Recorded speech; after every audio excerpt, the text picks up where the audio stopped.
Hello guys and welcome to the next episode of the Placement Talk. मैं Ram Rajput IIT Guwahati में student and in this episode I am going to talking about the one of the best institute IIT Delhi. If you are guys going for the research point of the PhD, but what are the seniors for the placement point of view? How many companies are allowed for the MSc Mathematics student this year and how many students are got placed? So guys, in this video tutorial I am going to discuss everything about the IIT Delhi with Shraddha. She is a department placement coordinator and she also got a placed as a business analyst profile. So we are covering lots of the points like the placements, course curriculum, scholarship and why the students should select IIT Delhi, especially this question, and what is the closing rank of 2022.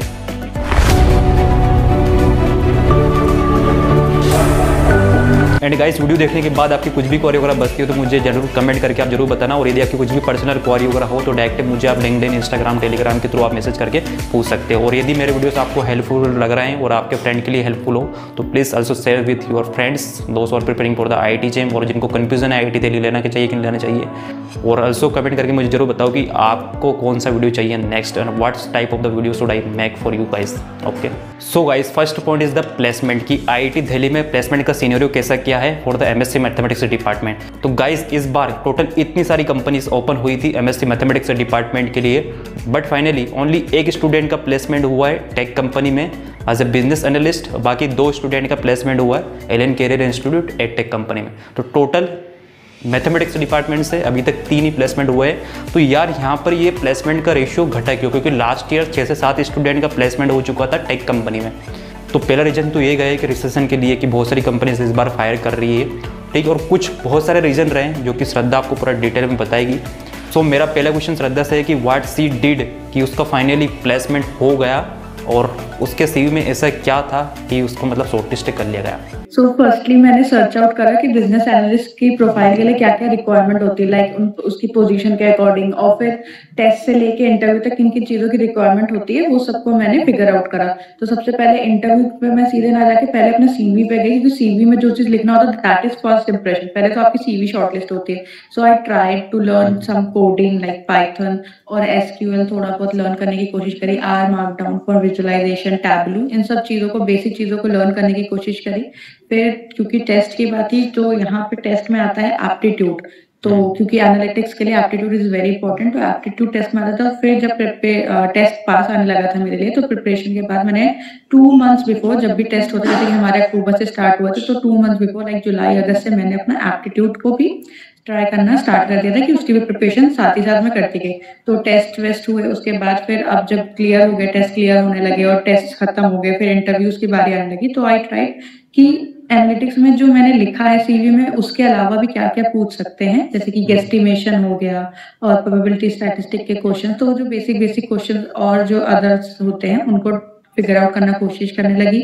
और कुछ mock interviews भी होते हैं हमारे यहाँ IIT Delhi में जो placement cell से प्रोवाइड कराए जाते हैं, उसमें ट्राई करती रही, तो उससे मैंने ऐसे अपनी प्रिपरेशन करी थी। ठीक है। बाकी जो फाइनल कितने राउंड हुए थे इंटरव्यू में? मेरे इंटरव्यू के 3 राउंड हुए थे। ठीक है, तो पहला राउंड कौन सा था? पहला राउंड तो इट्स लाइक नॉर्मल इंट्रोडक्शन का था। सेकंड राउंड हमारा टेक्निकल के लिए गया था। थर्ड राउंड भी HR और टेक्निकल ही था हमारा, थोड़ा हार्ड था। ठीक है, तो टेक्निकल में आपने जो CV से क्वेश्चन पूछे गए थे या फिर अदर स्विच भी कर रहे थे कुछ क्वेश्चन वगैरह? मेनली मुझसे पाइथन के पूछे गए थे और MS एक्सेल पूछा गया था, लेकिन इन एडवांस लेवल। और दूसरा जो बेसिक क्वेश्चंस होते हैं like your introduction, where do you see yourself in 5 years, kind of, और थोड़ा बहुत प्रोबेबिलिटी स्टैटिस्टिक्स। IIT दिल्ली से MSc मैथमेटिक्स ओनली तुम्हारा टेक कंपनी में प्लेसमेंट हुआ है, तो क्या इफेक्ट रहा है कोई सा भी एक जो CV को देखकर, ये ऐसा कुछ reason? It's very first of all heart breaking for me to say कि हाँ सिर्फ एक का हुआ है टेक में, मैथमेटिक्स डिपार्टमेंट में, और बाकी का भी हुआ, ऐसा नहीं हुआ नहीं, बट उनका एलन में हुआ है एज अ एजुकेटर। तो पहली बात तो हमें लोग जो थे, हम लोग ऑनलाइन के थे एक साथ, और फिर हम लोग ऑफलाइन आए, और जैसे हम लोग ऑफलाइन आए वैसे प्लेसमेंट का आ गया।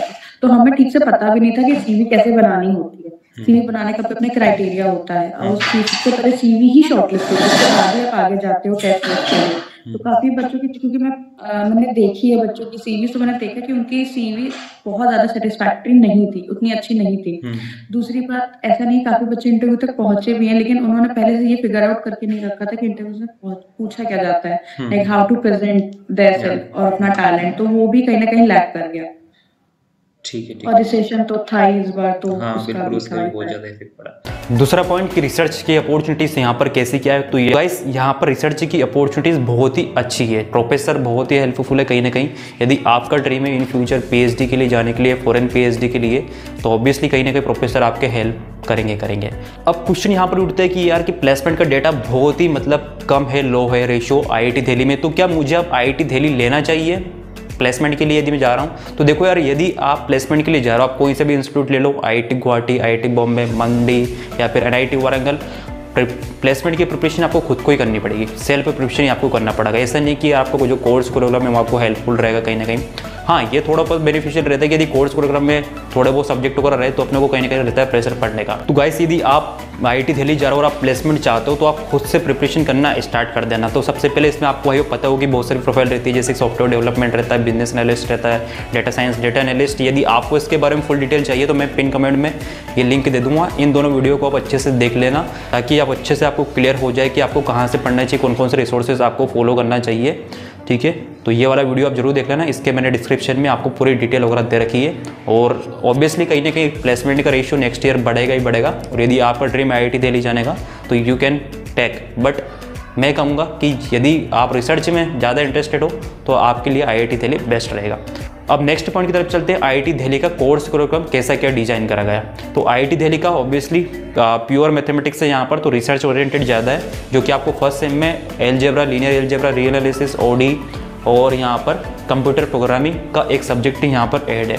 ठीक है, नेक्स्ट आपके पास आता है सेकंड सेम में complex analysis, topology, mathematical programming, numerical analysis, measure and the integration sorry.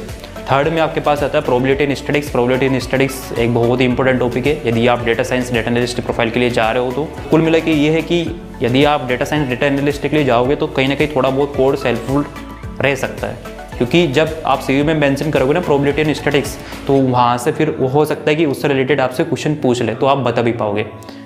Next आपके पास आ गया function analysis, partial differential equation, और उसके बाद आपका यहाँ पर एक इलेक्टिव रहेगा थर्ड सेम में, और इसके बाद आपका प्रोजेक्ट रहेगा। फोर्थ सेम में जब आप जाओगे तो यहाँ पर आपको कुछ इलेक्टिव देखने को मिलेंगे।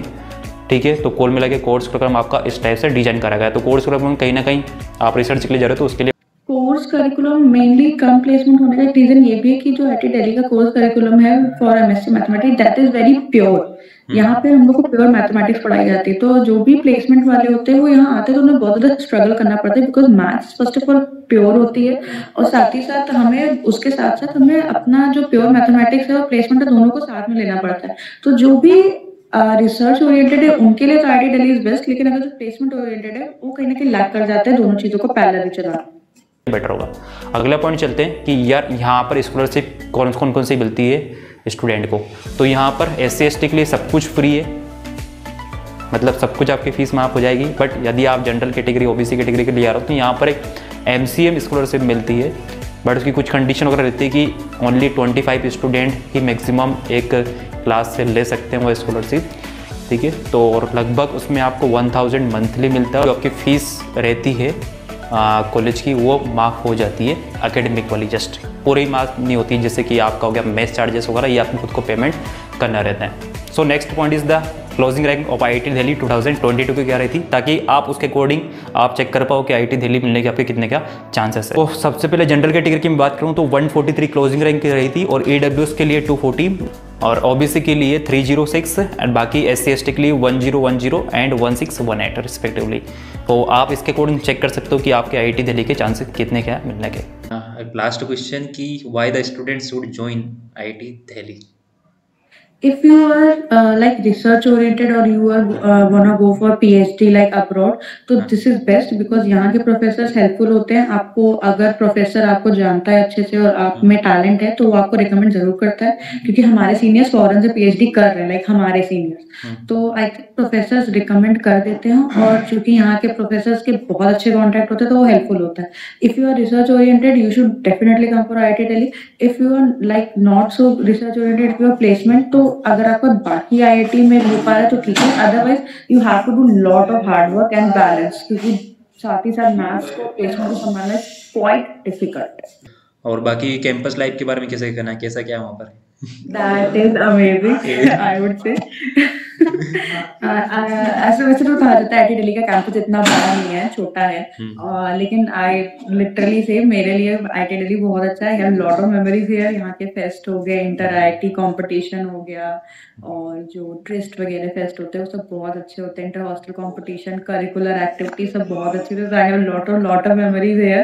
कुछ ना कुछ चलता ही रहता है, आगे पीछे कुछ ना कुछ होता ही रहता है, तो बहुत चेंजमेंट ऑफ माइंड होता रहता है अपार्ट फ्रॉम एकेडमिक्स। हाँ, एक्सपोरेंस ज़्यादा मिलता है क्योंकि दिल्ली है कैपिटल ऑफ इंडिया, तो वो बेनिफिट भी है कहीं ना कहीं स्टूडेंट के लिए, है ना। बाकी ये तो है कि जो मैं अभी दिल्ली गया था घूमने के लिए, कैंपस तो बहुत ही छोटा तुम्हारा यार। I know, because you have seen IT Guwahati campus ना, हम छोटे में ही आए तो हमें भाई अच्छा लग रहा है, अगर हम बड़े जाएंगे ऑफ कोर्स हमें रिग्रेट होगा। छोटा है, एग्री। सही है। We don't have lake. We don't have lakes and all. ठीक है, बिल्कुल, फिर भी So that is a drop point.